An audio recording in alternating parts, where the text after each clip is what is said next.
The Rothmore Hotel ballroom glittered like a jewelry box tipped on its side. Crystal chandeliers threw fractured light across marble floors. Champagne flutes clinked in rhythm with practiced laughter. Maya Sterling moved through the crowd like a shadow. Her uniform, crisp white shirt, black vest, black slacks, made her invisible to the people who mattered here. She'd learned that 3 years ago. Invisibility was armor. She refilled a champagne glass without being asked. The woman wearing emerald green silk didn't look at her. None of them did. Our foundation changed everything for that community, the woman said. Victoria Hartwell. Maya knew the name from the guest list. Diamonds dripped from her ears and throat. Maya's hand stilled over the next glass. She knew that tone. Performative generosity. The Riverside Clinic would have closed without us, Victoria continued. Her husband nodded beside her, navy suit perfectly tailored. 20 beds. State-of-the-art equipment. We funded it all. The tray trembled in Maya's hands. Riverside Clinic. Her breath caught. She'd done homework in that clinic's break room. Her mother had worked there. Riverside closed 7 years ago. No wealthy donors had saved it. Victoria's laugh rang out, bright and hollow. When you have resources, you have responsibility. That's what we believe. The crowd around the Hartwells murmured appreciation. A photographer's flash captured their generous smiles. Maya stepped backward. Her shoulder blade hit the wall. Across the ballroom, Marcus Chen raised his glass. The billionaire CEO who'd built Chen Technologies from a college dorm room. His face was calm, attentive. He was listening to every word. Maya's pulse hammered against her ribs. The champagne bottle felt heavy as a stone. Maya had served at 43 events like this. She'd learned to read the room by the jewelry. Tonight, diamonds and sapphires, old money and new. The annual Children's Healthcare Benefit at the Rothmore attracted Manhattan's most visible philanthropists. She'd taken this catering job 3 years ago. The pay was better than retail. The tips bought textbooks. She had 18 months left before nursing school graduation. Her apartment in Queens was 40 minutes by subway. She shared it with 2 roommates who worked retail. They couldn't imagine rooms like this existed in the same city. Maya's mother would have loved seeing her here, not serving, studying. Grace Sterling had been a nurse for 22 years. She'd worked at Riverside Clinic until the end. The Hartwells arrived fashionably late at 7:30. Maya had watched from the service corridor. Richard Hartwell moved like a man who'd never been told no. Victoria's emerald dress probably cost more than Maya's annual tuition. Their daughter Cassandra wore ruby red and boredom in equal measure. They commanded the room's attention without asking for it. That was power. Marcus Chen was different. He stood near the silent auction tables talking to a hospital administrator. His suit was expensive but understated. Charcoal gray, no jewelry except a watch.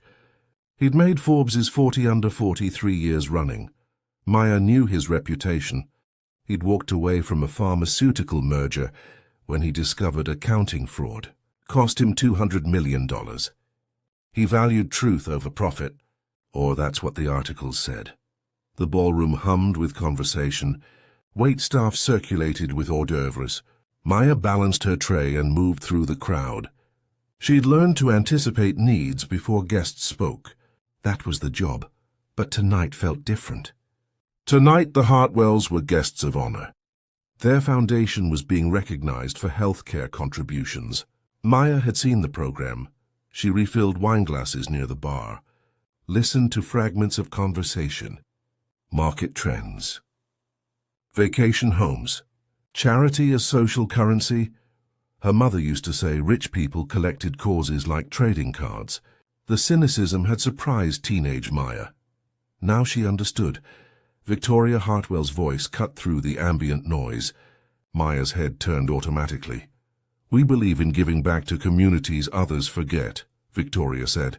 She touched her diamond necklace. The gesture looked unrehearsed. Probably wasn't. The Hartwells held court near the dessert table. 20 people orbited them like moons. Maya approached with champagne. Her practiced smile felt painted on. "The Riverside Clinic was our first major project," Richard Hartwell said. His voice carried natural authority. 7 years ago. The neighborhood needed hope. Maya's feet stopped moving. She stood 3 feet away, close enough to hear everything. 20 beds, Victoria added. "We funded complete renovations. Surgical equipment, staff salaries for 3 years. The clinic had 12 beds. Maya had counted them as a child. And Riverside hadn't closed because it lacked funding promises. It closed because those promises never materialized. We brought in specialists," Richard continued. "Oncologists, pediatric surgeons. That community deserved world-class care." Her mother had been the only consistent staff at the end. No specialists, no renovations. Just Grace Sterling holding together a failing clinic with willpower and 16-hour shifts. Maya's hands tightened on the tray. The champagne bottles clinked together. A woman in blush pink turned to Victoria. "That must have been incredibly rewarding." "It was transformative," Victoria said. Her smile was perfect, seeing those families get care they couldn't access before. "That's why we do this work." A photographer materialized. Flash, the Hartwells posed naturally. Generous philanthropists captured for prosperity. Maya stepped forward to clear empty plates. Her hands moved automatically. "Muscle memory." Victoria glanced toward her. Through her. Maya was part of the scenery. Something that cleared glasses and disappeared. "We're expanding the model," Richard announced. 3 more clinics in underserved neighborhoods. "The foundation is growing." Applause rippled through the group. Someone mentioned matching donations. Maya stacked plates carefully. Her face stayed neutral. Years of service industry work had taught her that, but her pulse hammered. Her mother's face flashed in her mind. Grace Sterling crying in their kitchen after Riverside closed. All those families who'd lose access to care. The Hartwells had just stolen that story, rewritten it with themselves as heroes. Across the room, Marcus Chen stood talking to the event coordinator. He nodded toward the stage. The keynote speech would start soon. Maya carried her loaded tray toward the kitchen. Her shoulders stayed level. Her breathing was controlled. Nobody watching would guess the fury building in her chest. She pushed through the service door. The hallway beyond was concrete and fluorescent lights. The real world. Maya set the tray down harder than necessary. Champagne flutes rattled. The service hallway smelled like industrial cleaner and cooling food. Maya leaned against the concrete wall. Her vest felt too tight. She couldn't get enough air. Her hands shook. She pressed them flat against the cold wall. The Riverside Clinic. 7 years since it closed. She could still see the waiting room. Plastic chairs and outdated magazines. Her mother moving between patients with quiet competence. Maya had been 17.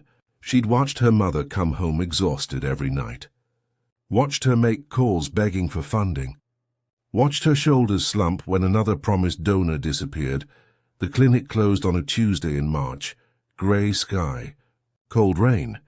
Grace Sterling had cried in the parking lot. Maya held her mother while she sobbed. 2 years later, Grace was diagnosed with stage 3 cervical cancer. Could have been caught earlier with regular screening. But after Riverside closed, she'd stopped going to doctors. The nearest clinic was 40 minutes away. She was too tired, too busy working double shifts to pay rent. She died 6 months after diagnosis. Maya was 19. Now the Hartwells were wearing her mother's story like a costume, claiming credit for a rescue that never happened, building their reputation on lies. Maya's reflection stared back from a stainless steel cart. Her mother's cheekbones, her mother's determined jaw. "The truth matters, baby girl." Grace's voice echoed in memory, even when it's hard. Especially then, Maya straightened. Her hands stopped shaking. The ballroom doors opened. Another server rushed past with dessert trays. The event was moving forward. In 30 minutes, Richard Hartwell would give the keynote speech. He'd probably tell more lies about Riverside unless someone stopped him. Maya pulled out her phone. Her fingers were steady now. Grace Sterling had worked at Riverside Clinic for 8 years. Maya grew up in those hallways. After school, she'd sit in the break room doing homework, while her mother checked blood pressure and held frightened hands. The clinic served 3 neighborhoods in Brooklyn. Most patients were uninsured or underinsured. Grace worked for half what hospital nurses made. She said it was about bearing witness. Seeing people truly. Riverside ran on grants and donations. Always precarious. Always one bad quarter from closing. The director spent half his time fundraising instead of treating patients. Maya remembered the meetings. Wealthy donors would tour the facility, make encouraging sounds, promise contributions, then disappear. Her mother kept a notebook, names and dates. The Hartwell Foundation appeared 3 times. 2016, promised $50,000 for equipment. Nothing arrived. 2017, committed to funding a nurse practitioner position. No check came. 2018, pledged renovation support. Silence. Grace had been angry but not surprised. They collect charity stories, she'd told Maya. Makes them look good at parties. Actually helping is harder. When Riverside closed, 30 families lost their primary care provider. Maya's mother found work at a hospital in Manhattan. The commute was brutal. She was too tired for her own health. The cancer diagnosis came too late. By then it had spread. Maya watched her mother shrink in a hospital bed. The nurses were kind, but Grace knew she'd caught it too late. "I should have gone sooner," she whispered. Maya held her hand, said nothing about how Riverside's closure had stolen that option. After the funeral, Maya found the notebook in her mother's things. All those names, all those broken promises. The Hartwell Foundation, at the top of the list. Maya had applied to nursing school the next week. Her mother's dream had been Maya finishing college. Maya would honor that, would become the nurse her mother had been. But she'd also learned something else. Silence protected the wrong people. Her mother had stayed quiet about the broken promises, afraid of alienating future donors, afraid of seeming ungrateful. Maya wouldn't make that mistake. She'd spent 3 years serving the wealthy, watching them perform generosity, learning how they moved through the world, understanding their power. Tonight she understood something else. That power was built on stories, and stories could be challenged. Maya's phone screen glowed in the dim hallway. She typed with careful fingers, "Hartwell Foundation, Riverside Clinic, Brooklyn." Nothing. No news articles, no press releases, no foundation website mentioning Riverside. She tried another search. Hartwell Foundation donations 2016, 2017, 2018. One result. A charity database her nursing school advisor had shown her during a research ethics class. Maya clicked through. The Hartwell Foundation existed. Incorporated in Delaware. Tax-exempt status approved. But the donation records made her breath catch. Total charitable giving 2016, $8,000. To Mount Sinai Hospital's Gala auction, 2017, $12,000. To a Hamptons Children's Charity Golf Tournament, 2018, $9,000. To Lincoln Center's annual benefit, nothing to Riverside, nothing to any clinic in underserved neighborhoods.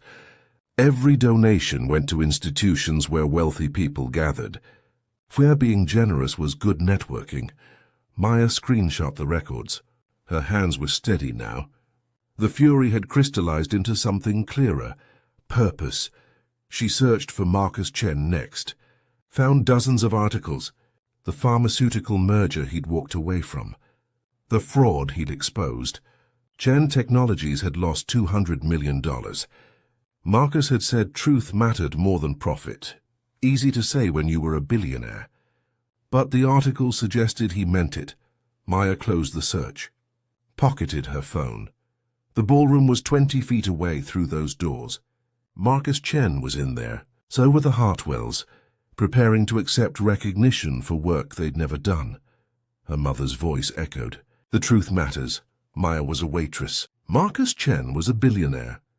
The Hartwells were connected and powerful. What were the chances he'd listen to her?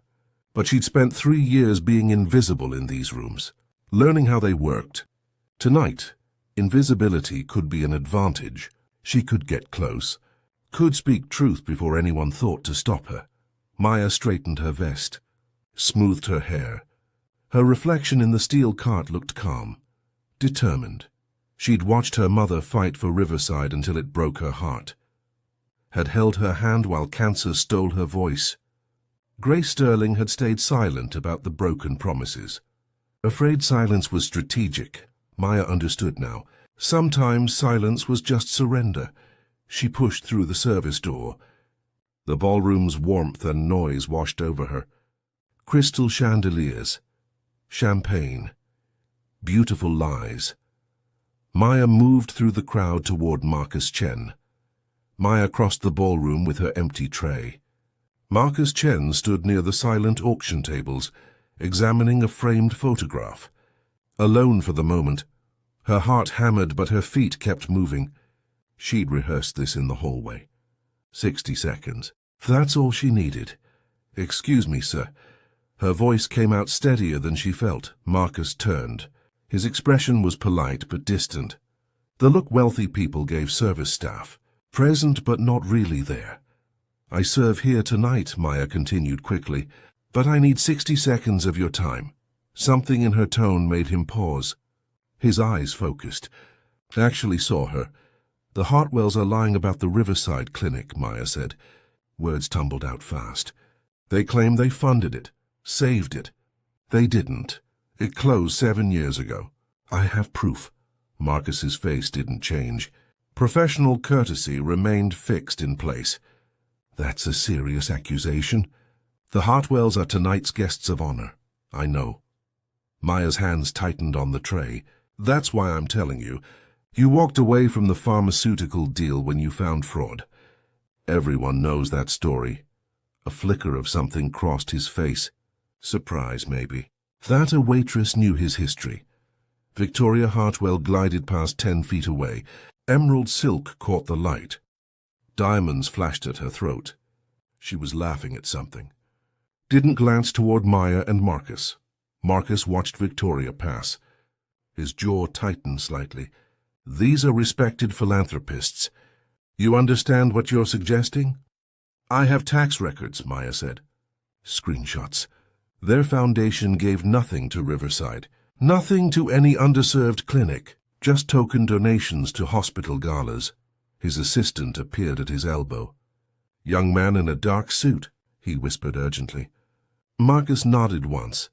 "I'll look into it," he said to Maya. His tone was careful, non-committal. "Thank you for bringing this to my attention." He turned away. His assistant guided him toward the stage. The keynote speech was starting soon. Maya stood holding her empty tray. Hope flickered and died in her chest. He wasn't going to do anything. She was just a waitress making accusations. Why would he risk embarrassing important guests based on her word? The crowd began moving toward the seats arranged before the stage. The lights dimmed slightly. A woman in lavender tapped a microphone. Maya's shoulders sagged. She'd tried. That would have to be enough. Richard Hartwell took the stage to warm applause. He moved with practiced confidence, the smile of someone accustomed to admiration.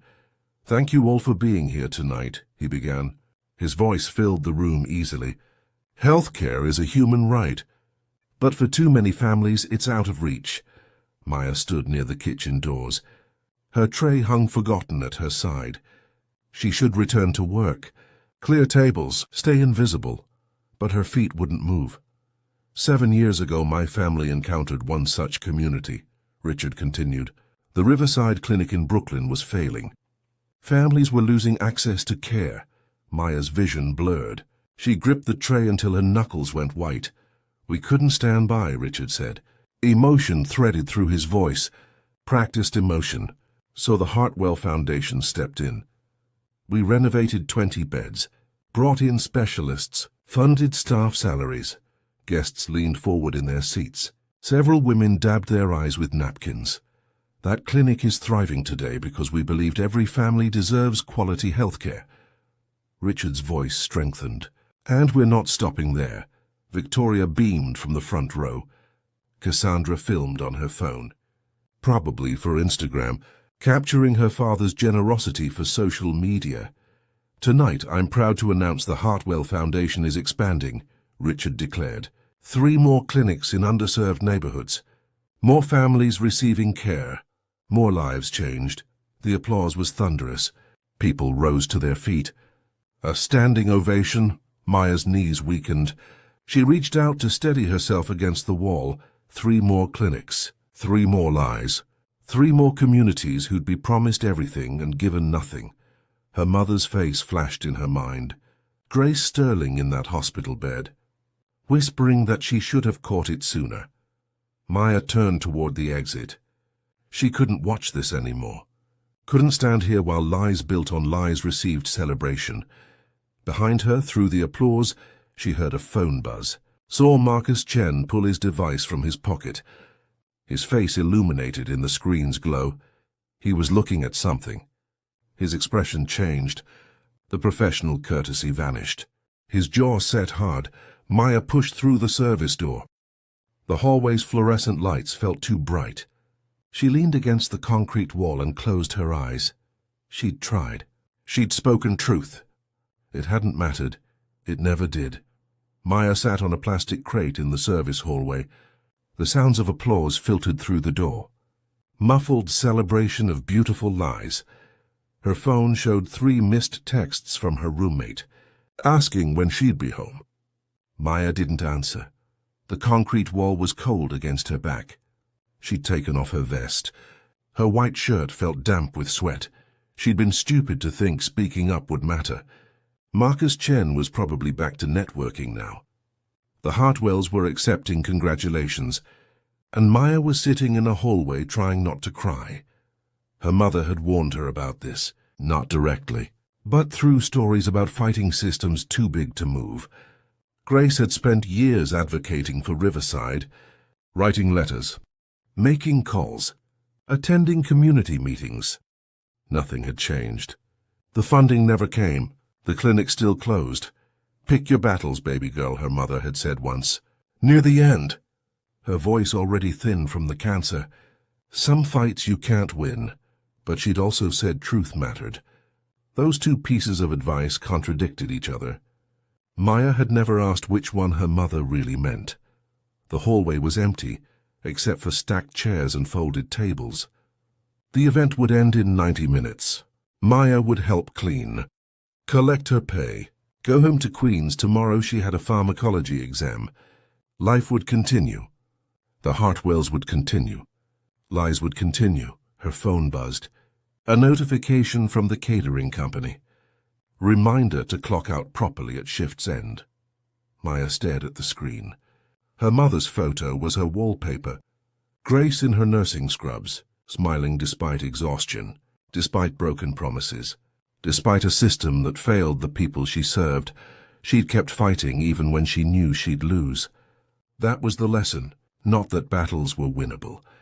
But that fighting mattered anyway. Maya stood, pulled her vest back on, smoothed her hair. The event wasn't over yet. Maya pushed back into the ballroom. The keynote speech had ended. Guests mingled during the networking hour. The Hartwells were surrounded by admirers near the stage. She scanned the room for Marcus Chen, found him standing alone by the windows. His phone was still in his hand. His expression was unreadable. As Maya watched, he made a call, spoke briefly, hung up. Made another call. Something had changed. The professional courtesy was gone. His shoulders were tense, focused. Maya moved closer, pretended to clear glasses from a nearby table. She was good at being invisible. It was finally an advantage. Marcus's third call was louder. I need the foundation records. All of them. Yes, tonight. He paused, listened. I don't care what time it is. Pull them now. Maya's pulse quickened. He was investigating. He'd actually looked at her screenshots.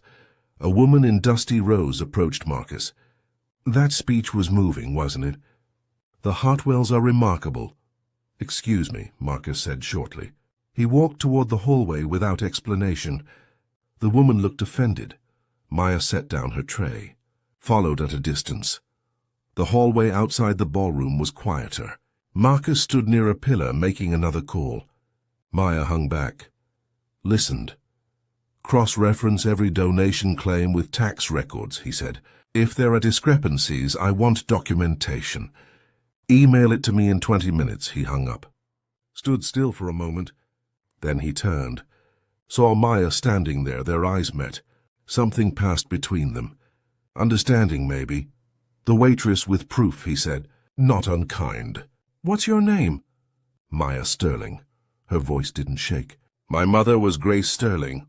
She worked at Riverside Clinic until it closed." Recognition flickered across his face. The clinic that the Hartwells supposedly saved.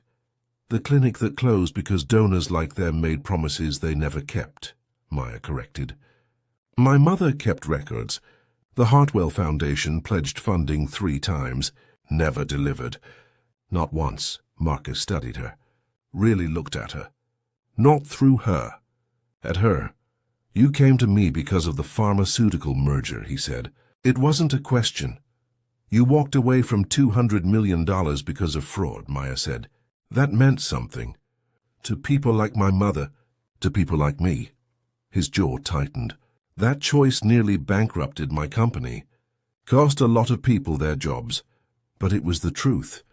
Maya held his gaze. "You could have stayed quiet. Taken the money. You didn't." Marcus's phone buzzed. He glanced at the screen. His expression hardened. "Your screenshots were accurate," he said quietly. "My team just confirmed. The Hartwell Foundation's charitable giving is minimal. Token donations to high-profile events. Nothing resembling the work they claim." Maya's breath caught. "So what happens now?" Marcus looked toward the ballroom. The sounds of laughter and clinking glasses drifted through the doors. "Now I have a decision to make." He walked back toward the event. Maya followed. Marcus Chen took the stage without announcement. The room quieted gradually. Conversations died as people noticed him standing there. "I apologize for the interruption," he said. His voice was calm, controlled. "But something has come to my attention that requires immediate clarification." The Hartwells looked up from their circle of admirers. Victoria's smile was still in place. Richard looked mildly confused. Maya stood near the back. Her heart hammered so hard she thought everyone must hear it. "Tonight, we celebrated the Hartwell Foundation's work at Riverside Clinic," Marcus continued. 20 beds renovated. Specialists hired. A community saved. Correct? Richard nodded. Started to stand. "Yes, it was one of our proudest—" "The Riverside Clinic in Brooklyn closed 7 years ago," Marcus cut him off. "It received no renovation funds, no specialist salaries. In fact, it received no funding from the Hartwell Foundation at all." The room went silent. Absolute silence. Even the servers stopped moving. Victoria's smile faltered. "I think there's been a misunderstanding. I have your foundation's tax records," Marcus said. He held up his phone. 2016 through 2018. The years you claim to have funded Riverside. Your total charitable giving those years was under $30,000. All to hospital galas and society benefits." Gasps rippled through the crowd. Someone's champagne glass hit the floor. The crash was deafening in the silence. "This is absurd," Richard said. His voice was loud, offended. "We have documentation." "Show it," Marcus said simply. "Right now. Show documentation of a single dollar donated to Riverside Clinic." Richard's face reddened. Victoria stood frozen. Cassandra had stopped filming. "Furthermore," Marcus continued, "Riverside Clinic's director confirmed 20 minutes ago that the Hartwell Foundation promised funding 3 separate times. None of those promises were fulfilled. The clinic closed because donors like you made commitments you never honored." The crowd was murmuring now. Shocked whispers building. Maya couldn't breathe, couldn't move. This was actually happening. "You're embarrassing yourself," Victoria tried.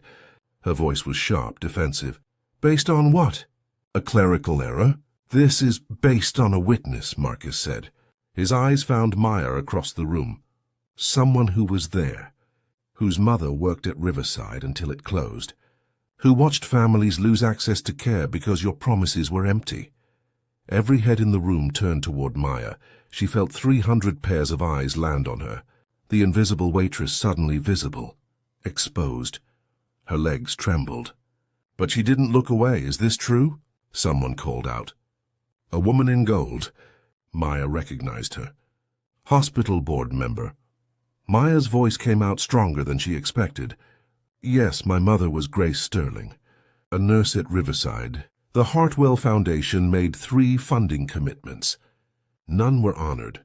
The clinic closed in 2018. "This is a setup," Richard snarled. He pointed at Maya. "You sent a disgruntled employee to—" "I've never met her before tonight," Marcus said coldly. She approached me with evidence. "I verified it independently. Everything she said is true." Victoria grabbed her husband's arm, whispered urgently. They were calculating. Maya could see it. Deciding whether to fight or retreat. "The real question," Marcus said, "is how many other communities you've done this to. How many other donations you've claimed without delivering. How many lives affected by your lies." The silence was suffocating now. The Hartwells stood isolated. Their circle of admirers had stepped back, created distance. Cassandra was crying, quiet tears running down her face. Maybe she hadn't known. Or maybe she just hadn't cared until the consequences arrived. Richard straightened. Attempted dignity. "We're leaving." "This is slander. Our lawyers will find the same records I did," Marcus finished. "Public tax documents. Your own filings. This isn't slander. It's truth." The Hartwells walked toward the exit. The crowd parted. No one spoke to them. No one met their eyes. Victoria's emerald dress caught the light one last time. Then they were gone. The ballroom remained silent for 3 long seconds. Then someone started clapping.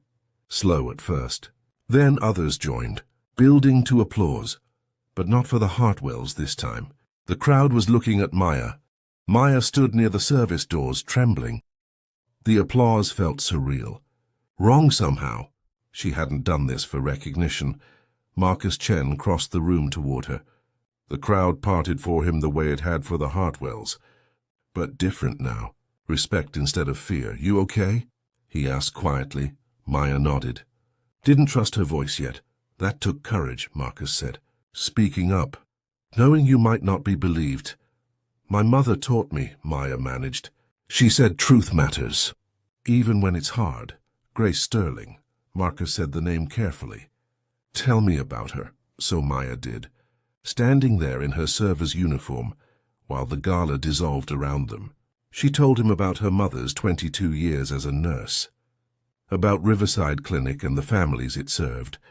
About the promises that evaporated. About her mother's death 2 years after the clinic closed. Marcus listened. Really listened. The way Grace had listened to patients. When Maya finished, he was quiet for a moment. "Then I want to fund a scholarship. Full tuition. In your mother's name. For nursing students from underserved communities." Maya's eyes burned. "You don't have to—" "I know," Marcus said. "But your mother spent her life caring for people. This is how we honor that. By creating more nurses like her. Like you're going to be." A photographer approached hesitantly. "Mr. Chen, can we get a photo?" "Ask her," Marcus said, nodding toward Maya. "She's the story tonight." "Not me." The photographer turned to Maya. She started to refuse. Then thought about her mother. About Grace Sterling's face appearing in articles about healthcare access. About her work being remembered. "Okay," Maya said, "but use my mother's name. Grace Sterling. She was a nurse at Riverside Clinic. This story is hers." The photograph ran in 3 newspapers the next morning. Maya in her server's uniform standing beside Marcus Chen. The caption told Grace Sterling's story. Told the truth about Riverside Clinic. Named the Hartwell Foundation's broken promises. 2 more families came forward that week. Communities the Hartwells had made promises to and abandoned. The foundation's reputation collapsed under the weight of documented lies. Maya went back to her classes. Her pharmacology exam happened on schedule. She passed, but something had shifted. She moved through the world differently now. Not invisible anymore. Or maybe just visible to herself. That mattered more. Her mother's notebook sat on her desk. All those names, all those broken promises. Maya couldn't fix all of them. But she'd fixed one. That was something. Grace Sterling would have been proud. 3 months later, Maya stood in the new Grace Sterling Memorial Clinic. The ribbon-cutting ceremony was small, intimate. Marcus Chen had funded the construction. Community members filled the waiting room. It wasn't Riverside. That building was gone. But this clinic served the same neighborhoods, the same families. 24 beds, full staff, real funding committed for 5 years. Maya's mother's photograph hung in the entrance. Grace Sterling in her nursing scrubs, smiling despite exhaustion, despite broken promises, despite everything. She'd love this, Maya whispered to the photograph, but she knew that wasn't quite true. Her mother would have loved the families receiving care, would have loved nurses having resources. The memorial itself would have embarrassed her. Grace never wanted recognition, just to help people. Maya understood now why her mother had stayed quiet about the broken promises. Fear of alienating future donors. Fear that speaking up would make things worse for her patients. Fear that the truth would close doors instead of opening them. But silence had costs too. Riverside closed anyway. Families lost care anyway. Grace died anyway. The truth couldn't save everything. But lies destroyed slowly and visibly, until someone was brave enough to speak. Your mother would be proud, Marcus said. He'd arrived quietly, stood beside her looking at the photograph. She'd be terrified, Maya corrected with a small smile. But yeah, proud too. That night Maya returned to her apartment in Queens. Her roommates were asleep. She sat at her desk looking at Grace's notebook. All those names, all those stories, she couldn't fix all of them. One person couldn't repair a system built on inequality and broken promises. But she could bear witness, could see truly, could speak when silence felt safer. Her mother had taught her that, not through speeches, through 22 years of showing up, of caring when it was hard, of choosing truth even when it cost everything. Maya opened her laptop. She had an essay due for her ethics class. The prompt, "What does it mean to care?" She started typing. Outside her window the city hummed. Millions of lives intersecting. Millions of stories untold. Maya's fingers moved across the keyboard. She wrote about a nurse who worked until her body broke. About families who deserved better. About the cost of silence and the power of truth. She wrote about courage being quiet sometimes. Not dramatic, just choosing to speak when everyone expected silence. Choosing to see when invisibility was easier. Her mother's face looked out from the photograph on her desk. Grace Sterling had spent her life making people visible, bearing witness, seeing truly. Maya was learning to do the same, not because it always worked, not because one voice always changed everything, but because silence protected the wrong people, because truth mattered, because some fights were worth having even when you couldn't guarantee winning, because her mother had taught her, care is action, truth is courage, and sometimes the smallest voice carries the weight of all the voices that came before. Maya saved the document, closed her laptop. Tomorrow she had rounds at the teaching hospital. She was in her final year now. The scholarship had made it possible. Grace Sterling's daughter was going to be a nurse, was going to bear witness, was going to care when it was hard. That was how you honored the truth. By living it.